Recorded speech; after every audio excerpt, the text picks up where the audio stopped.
Hello everyone, welcome back to my channel. নায়িকাতে এখন চলছে পিঙ্ক সেল, আর আমি নিজের ইউজের জন্য পিঙ্ক সেল থেকে অনেক কিছু অর্ডার করেছি। নায়িকার পিঙ্ক সেল থেকে আবারও আমি নিয়ে নিয়েছি বেশ অনেক কিছু। এই হচ্ছে বক্স।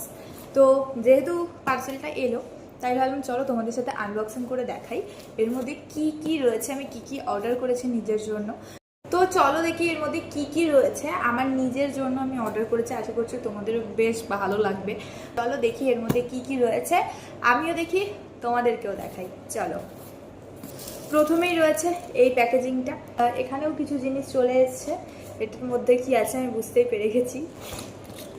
আর রয়েছে এই যে, এখানে রয়েছে দুটো জিনিস। তো ভীষণ এক্সাইটেড নিজেও দেখার জন্য। আমি অর্ডারটা করার 1-2 দিনের মাথায় আমার পার্সেলটা ডেলিভারি হয়ে গেছে। তো আমি না ভীষণ এক্সাইটেড ছিলাম যখন থেকে আমি অর্ডার করেছি, যে কখন আমি হাতে পাবো, জিনিসগুলো দেখবো, ইউজ করব। আমি জিনিসগুলো ইউজ করেও তোমাদের সাথে একদম অরিজিনাল রিভিউ শেয়ার করব যে আমার কেমন লাগলো এগুলোর প্রোডাক্টগুলো ইউজ করে। আমার যদি ভালো লাগে আমি নেক্সট টাইম আবার ওগুলো পারচেস করব। তো আমি এরকমই, আমি কোনো জিনিস যদি একবার আমার ভালো লাগে যে আমি সেটা বারবার নিই। এরকম বহু কিছু জিনিস আছে, যেমন এখানে একটা অর্ডার করেছি একটা জিনিস, সেটা তো আমি বহুবার ইউজ করেছি।